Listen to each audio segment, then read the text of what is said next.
میرے اور تمہارے درمیان تو بہت سی معمولی لڑائی تھی، مجھے تو بس کیا بتاؤں تمہیں۔ ذاکر کباشی نے مجھے تمہاری طرف متوجہ کیا ایک عجیب و غریب کہانی کے ساتھ۔ ارے ہاں، تم سے تو مجھے اور بھی بہت سی باتیں معلوم کرنی ہیں، اب تم ہی بتاؤ کیا کہتے ہو۔ شکست قبول کرتا ہوں۔ کون سی شکست؟ تم یقین کرو وہ بھی ایک سلطنت تھی حاکان۔ اس نے اٹھنے کی کوشش کی تو میں نے اشارہ کر کے کہا، نہیں بیٹھو بیٹھو، کون سی سلطنت کی بات کرتے ہو؟ ایک بات بتاؤں، وہ سلطنت جس کی طرف تمہارا اشارہ ہے میرے پاس نہیں۔ کیا تم میری اس بات پہ یقین کرو گے کہ میں آج بھی تم سے دوسری زبان میں بات کرنا چاہتا ہوں؟ اس نے کہا اور صوفے سے اٹھ کھڑا ہوا۔ پھر اس نے میرا ہاتھ پکڑ کے کہا، سنو حاکان، میں اپنی آدھی دولت تمہیں پیش کر سکتا ہوں، اب تم خود کو امیر آدمی سمجھو۔ یہاں کا مکمل جائزہ لے لیا تم نے، میری کنیزوں میں سے جو بھی تمہیں پسند ہو اسے اپنی تحویل میں لے لو۔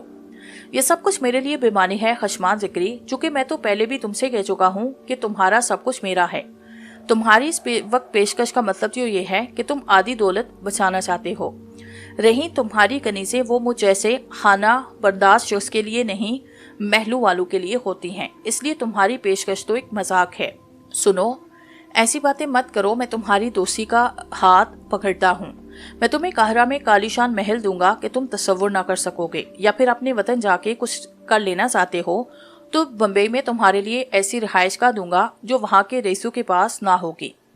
میرے اختیار اس سے بھی وسیع ہیں، دنیا کے ہر گوشے میں میں بہت کچھ کر سکتا ہوں۔ ہندوستان، کیا تمہیں اس بات کا پتا ہے کہ وہاں بھی مجھ پہ قتل کے کئی مقدمے ہو چکے ہیں؟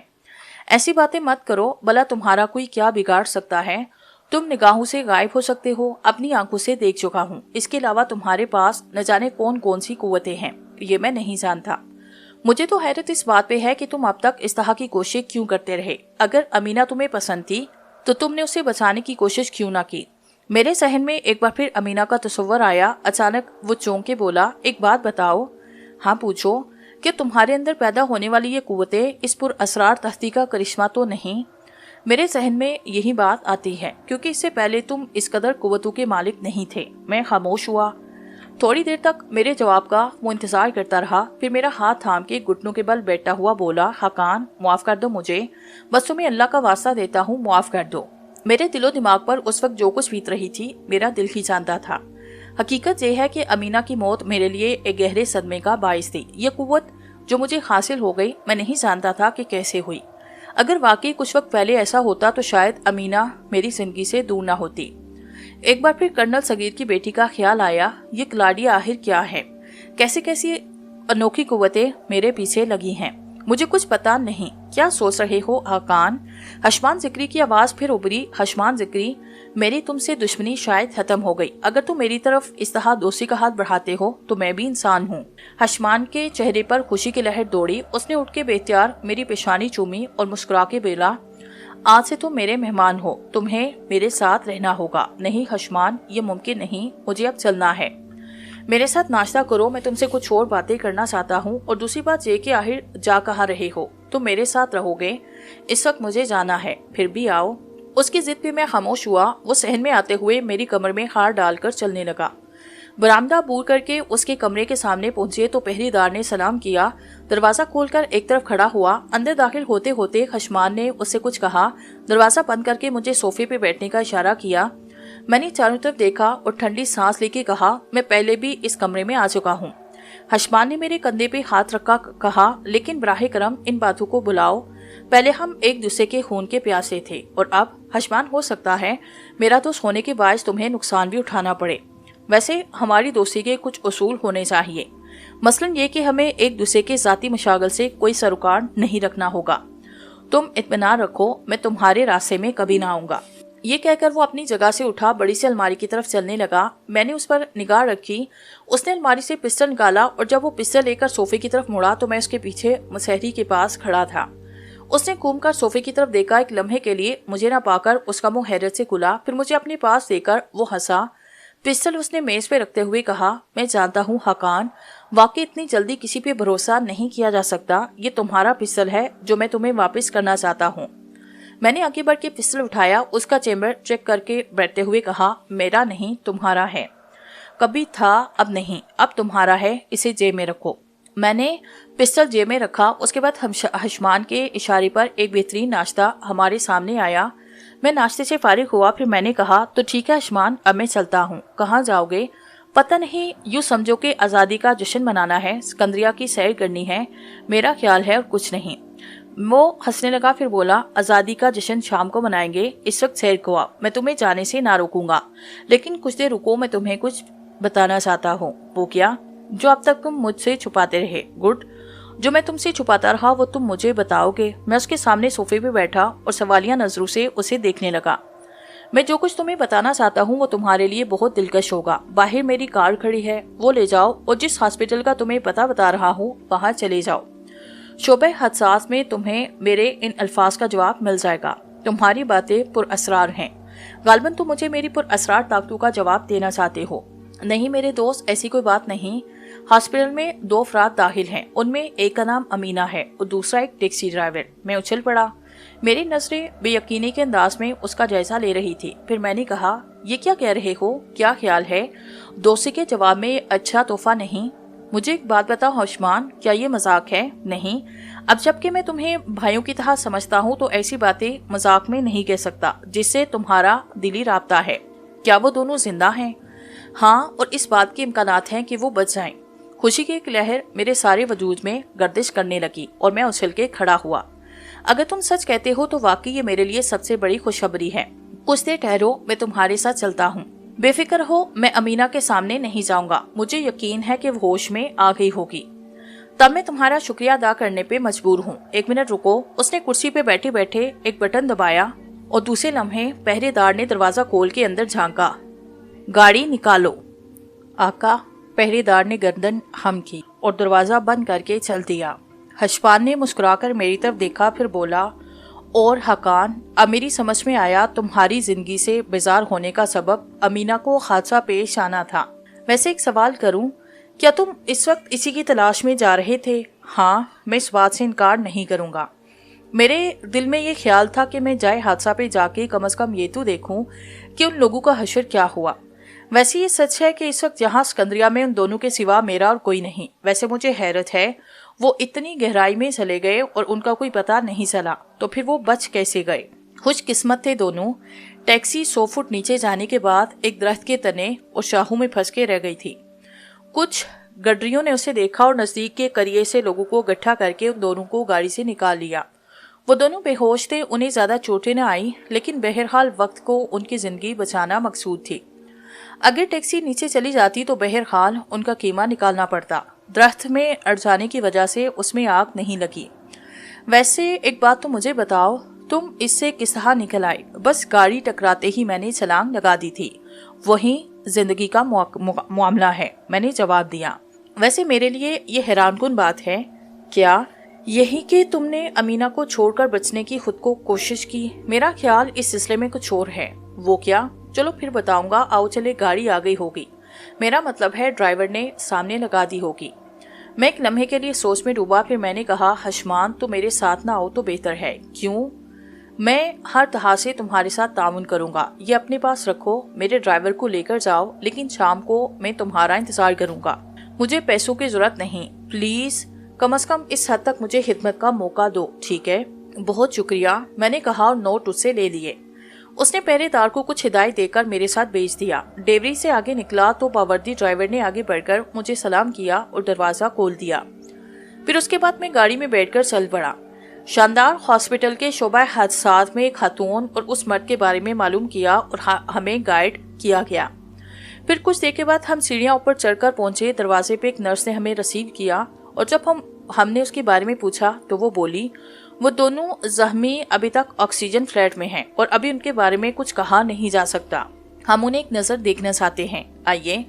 میں نے آگے بڑھ کے دیکھا امینہ ٹرانسپیرنٹ پلاسٹک میں ملبوس تھی، اس کے سر پر پٹی بندی تھی، سانس کے ساتھ سینے کے اتار چڑھاؤ سے باقاعدگی کا احساس ہوتا تھا۔ میں کافی دیر اسے دیکھتا رہا، آخر ایک ڈاکٹر کے سوال نے مجھے چونکایا، سر کیا آپ اسے جانتے ہیں؟ ہاں۔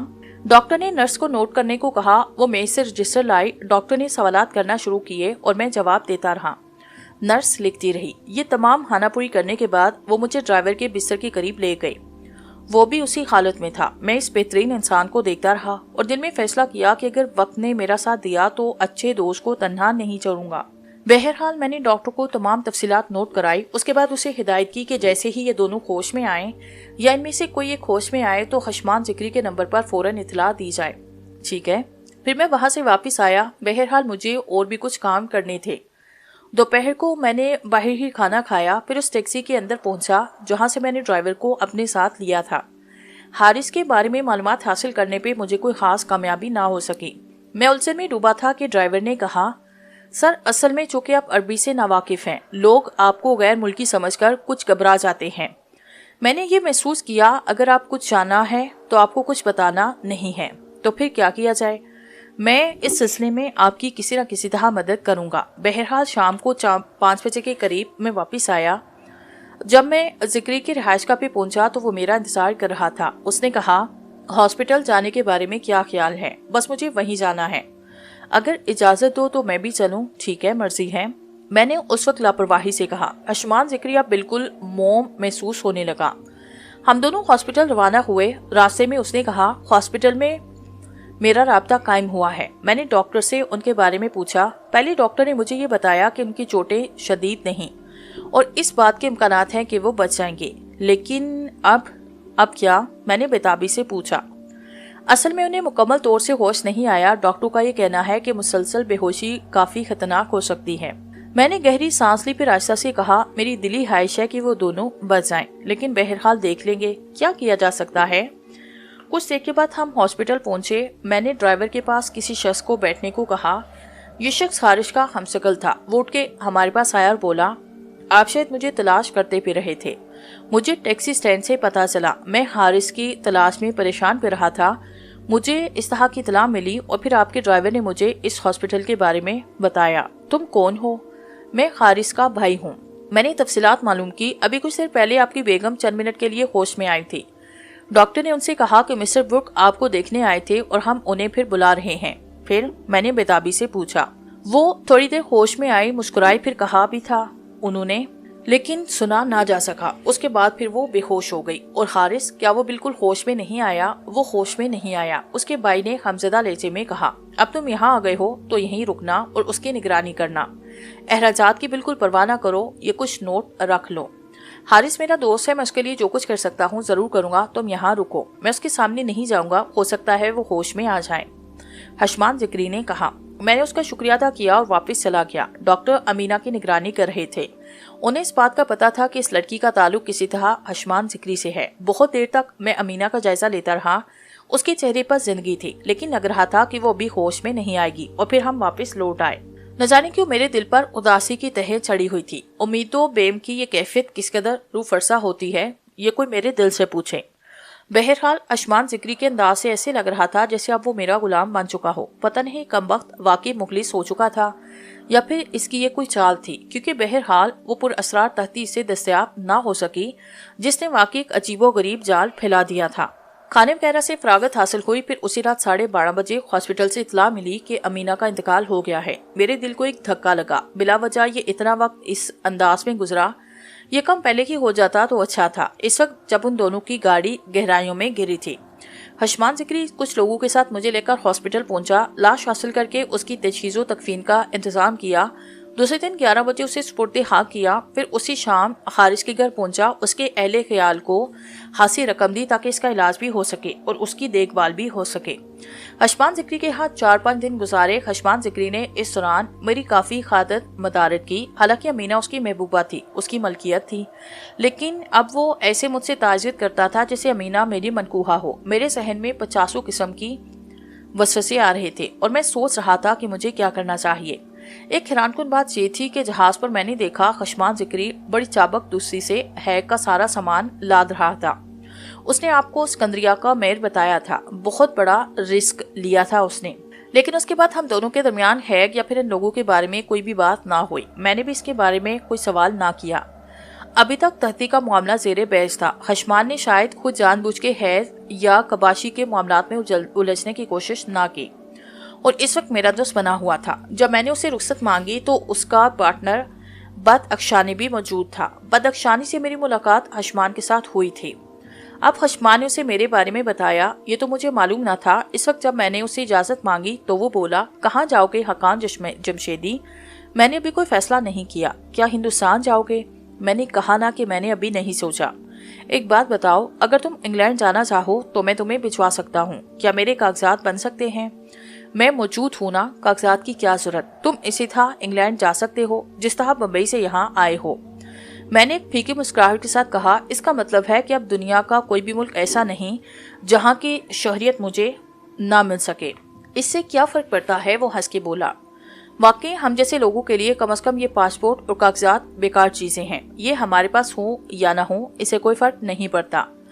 بڑا فرق پڑتا ہے مائی ڈیئر۔ جرائم پیشہ لوگوں کو بھی کہیں نہ کہیں کے حقوق شہریت حاصل ہوتے ہیں۔ انسان خانہ بدوش ہو کر زندہ رہ سکتا ہے، بے وطن ہو کر نہیں۔